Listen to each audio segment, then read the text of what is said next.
Hello friends, मैं अंकित कुमार स्वागत करता हूं आपके अपने यूट्यूब चैनल कसौम्या स्टडी पॉइंट में। आज की वीडियो में आपके लिए बहुत ही बड़ी खुशखबरी लेकर के आए हैं। जो यूपी एनएचएम सीएचओ की 4000 वैकेंसी का वेट कर रहे थे, उसका डिटेल एडवर्टाइजमेंट आ गया है और जल्द ही उसके फॉर्म ऑनलाइन फिल होने शुरू हो जाएंगे। तो उसी के रिगार्डिंग ये वीडियो है। तो पूरी जानकारी के लिए वीडियो को अंत तक जरूर देखें। डिटेल एडवर्टाइजमेंट की अगर बात की जाए तो ये जारी किया गया है 3 फरवरी 2022 को। अब ये लेटेस्ट नोटिफिकेशन है जो कि आया तो आज ही है। कल तक ये नेट साइट पर नहीं था, काफ़ी सर्च किया था मैंने तो कहीं पर था नहीं, लेकिन डेट इसमें 3 फरवरी की दी गई है। इसमें कितनी वैकेंसी है? अप्रोक्सीमेटली 4000 वैकेंसी यहाँ पर यूपी एनएचएम सीएचओ की हैं। और जिसमें से जनरल की 1600 वैकेंसी है, ईडब्ल्यूएस की 400 वैकेंसी है, ओबीसी की 1080, एससी की 840 और एसटी की 80 वैकेंसी है। टोटल वैकेंसी की संख्या 4000 है। और state reservation policy will be applicable of Uttar Pradesh, जो भी उत्तर प्रदेश की रिजर्वेशन पॉलिसी है उसके हिसाब से रिजर्वेशन दिया जाएगा। ऑनलाइन एप्लीकेशन कब से भरे जाएंगे तो इसकी डेट मैं बता दूं, ये 4 फरवरी से ऑनलाइन फॉर्म फिल होने शुरू हो गए हैं। और जो लास्ट डेट है ऑनलाइन फिल करने की वो 13 फरवरी 2022 है।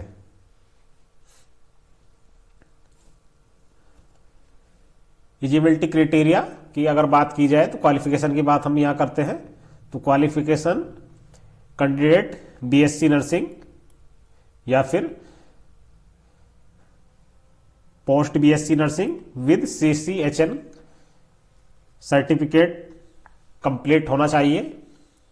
जिसके पास सीसीएचएन सर्टिफिकेट नहीं है वो इस वैकेंसी में अप्लाई नहीं कर सकता है। सीसीएचएन सर्टिफिकेट का होना कंपलसरी है। और उत्तर प्रदेश नर्सिंग काउंसिल या फिर इंडियन नर्सिंग काउंसिल में रजिस्ट्रेशन होना भी जरूरी है। एज की बात की जाए तो एज इसमें 35 ईयर मैक्सिमम एज यहां पर है। 35 से ऊपर एज वाले इस वैकेंसी के लिए अप्लाई नहीं कर सकते हैं।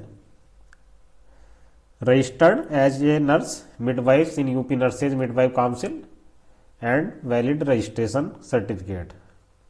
उत्तर प्रदेश नर्सिंग काउंसिलिंग में वैलिड सर्टिफिकेट रजिस्ट्रेशन सर्टिफिकेट होना जरूरी है। Candidate shall submit the registration certificate within 3 month from the date of issuance of appointment letter. और अपॉइंटमेंट लेटर के 3 महीने के अंदर भी रजिस्ट्रेशन का जो सर्टिफिकेट है सबमिट किया जा सकता है।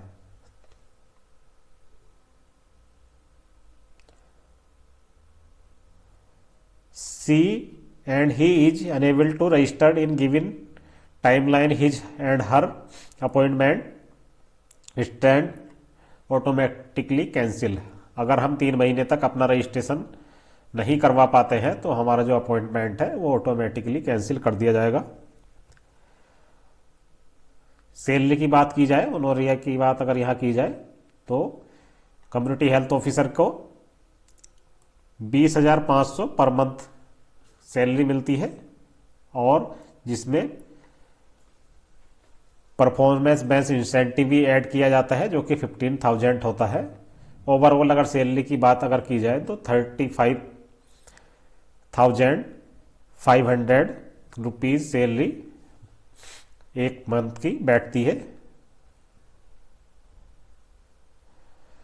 और इसमें 2.5 लाख का सीओटी बॉन्ड भी भरा जाएगा जो कि 100 रुपए के स्टाम्प पेपर पर होना जरूरी है, जो कि डेट ऑफ ज्वाइनिंग यानी कि जब आपकी ज्वाइनिंग की डेट होगी, जब ज्वाइनिंग का टाइम होगा तब ये कम से कम 3 साल का टाइम पीरियड इसमें होता है। 3 साल से पहले आप ये जॉब छोड़ नहीं सकते। अगर छोड़ते हैं तो आपको जो 2.5 लाख रुपए का बॉन्ड है वो भरना पड़ता है। Minimum 3 year sub centre level HWC Uttar Pradesh. 3 साल तक कम से कम आपको सेवाएं देनी ही देनी है। उससे पहले अगर आप रिजाइन करते हैं किसी भी रीजन से तो आपको 2.5 लाख का बॉन्ड भरना पड़ेगा। जनरल इंस्ट्रक्शन की बात कर लेते हैं ऑनलाइन फॉर्म के लिए। तो ये online recruitment application is spread over different module section design to capture information of the candidate related to personal information, contact detail, age, educational qualification, location preference and upload of relevant document etc. Before closing each session, applicants must have the information filled by clicking save button. जब आप application form fill करेंगे तो उसमें जितने भी section है उसको next section पर जाने से पहले आपको सेव बटन पर क्लिक करना है। सिलेक्शन प्रोसेस की अगर बात की जाए तो before apply candidate should ensure that they fulfil the eligibility criteria. Candidate shall be subject to verification of detail document when the candidate report for document verification at allocated centre if short list. Document verification process selection shall be purely based on merit and percentage of total marks obtained in theory and practical of final year। जो कि आपका BSc nursing है या फिर post BSc nursing है उसमें आपके final year के प्रैक्टिकल मार्क्स और जो भी थ्योरी के मार्क्स है सबका टोटल करके मेरिट बेस पे सिलेक्शन यहाँ पर किया जाएगा। मेरिट जो बनेगी, शॉर्ट लिस्ट जो कैंडिडेट किए जाएंगे वो फाइनल ईयर के मार्क्स के अकॉर्डिंग किए जाएंगे। Information regarding the date, time and venue regarding document verification process will be communicated to candidate on their registered email and mobile number। और डॉक्यूमेंट वेरिफिकेशन से जो भी संबंधित आगे की इंफॉर्मेशन होगी वो कैंडिडेट के रजिस्टर्ड मोबाइल नंबर और ईमेल के माध्यम से कैंडिडेट को दी जाएगी। During the document verification process candidate will produce all the relevant original and 2 set of photocopy। all जितने भी आपके डॉक्यूमेंट हैं क्वालिफिकेशन से संबंधित वो ओरिजिनल होने चाहिए डॉक्यूमेंट वेरिफिकेशन के समय, और 2 set of copy 2 set photocopy के होने चाहिए सारे डॉक्यूमेंट्स के of the same document are uploaded at the time of filling application. और जो भी आपने डॉक्यूमेंट्स ऑनलाइन फॉर्म फिल करने के समय आपने फिल किए हैं ऑनलाइन एप्लीकेशन में उन सबके 2 सेट यहां पर डॉक्यूमेंट वेरिफिकेशन में लगेंगे। अपर एज लिमिट 4 फरवरी 2022 को 35 साल से अधिक नहीं होनी चाहिए। अपर एज लिमिट रिलैक्सेशन जो मिलेगा वो 3 year OBC non creamy layer, 5 year SC and ST के लिए। पर्सन विद डिसेबिलिटीज कैंडिडेट जो डिसेबल कैंडिडेट है उनको 10 ईयर, 13 ईयर एंड 15 ईयर्स। 10 साल जनरल, 13 ओबीसी और 15 ईयर एससी एसटी कैंडिडेट को यहाँ पर जो कि डिसेबल्ड कैंडिडेट है उनको एज में रिलैक्सेशन दिया जाएगा। नॉर्मली 3 साल 5 साल का होता है, ओबीसी के लिए 3 साल और एससी के लिए 5 साल। यानी कि अगर एससी कैंडिडेट है तो वो 40 साल तक का अप्लाई कर सकता है क्योंकि इसमें 35 ईयर जो मैक्सिमम एज दी गई है, और ओबीसी कैंडिडेट है तो वो 38 ईयर्स तक अप्लाई कर सकता है। एप्लीकेशन फीस यहाँ पर 0 है, कोई फीस नहीं रखी गई है। और वैकेंसी की बात की जाए तो अलग अलग वैकेंसी में टोटल 75 डिस्ट्रिक्ट है, 4000 वैकेंसी है। और बिजनौर की बात की जाए तो बिजनौर में 81 वैकेंसी है।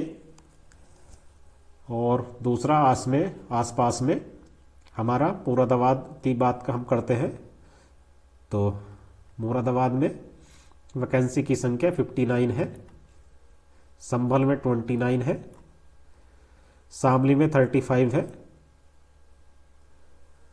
और पास में बिजनौर के पास में मेरठ में अगर वैकेंसी की संख्या मैं आपको बता दूं तो ये 36 है। सोनभद्र में कोई भी वैकेंसी यहां पर नहीं है, ये 0 है। और गोरखपुर में भी कोई भी वैकेंसी नहीं है, गोरखपुर में भी वैकेंसी 0 है। और फतेहपुर डिस्ट्रिक्ट में भी कोई वैकेंसी नहीं है। बाकी डिस्ट्रिक्ट में अलग अलग संख्या वैकेंसी की दी गई है। तो जो भी कैंडिडेट अप्लाई करना चाहते हैं तो वो लास्ट डेट से पहले पहले अप्लाई कर ले, जो कि लास्ट डेट अप्लाई करने की 13 फरवरी 2022 है, जिससे किसी तरह की परेशानी ना हो। कई बार साइट पे ओवरलोड हो जाता है, जिस वजह से फॉर्म फिल करने में काफ़ी समस्याओं का सामना करना पड़ता है। तो उससे अच्छा है लास्ट डेट से पहले पहले अपने ऑनलाइन फॉर्म फिल कर दिए जाएं। आज की वीडियो हमारी यहीं तक थी, और किसी को कोई समस्या हो किसी रिगार्डिंग, कहीं कोई चीज़ समझ में ना आई हो, तो वो कमेंट बॉक्स में मैसेज करके भी बता सकता है। उसको पूरी तरह से सेटिस्फाई करने की कोशिश की जाएगी, उसको बताया जाएगा कि हाँ हाँ यहाँ ये चीज़ नहीं, ये चीज़ है। जो भी आपकी क्वेरी है वो हम पूरी करने की कोशिश करेंगे। तो आज की वीडियो हमारी यहीं तक थी। उम्मीद करता हूँ ये वीडियो आपके लिए काफ़ी हेल्पफुल रहेगी। और जो लोग चैनल पर नए हैं वो चैनल को सब्सक्राइब कर लें, वीडियो को लाइक करना ना भूलें और ज़्यादा से ज़्यादा शेयर करते रहें। जय हिंद, जय भारत।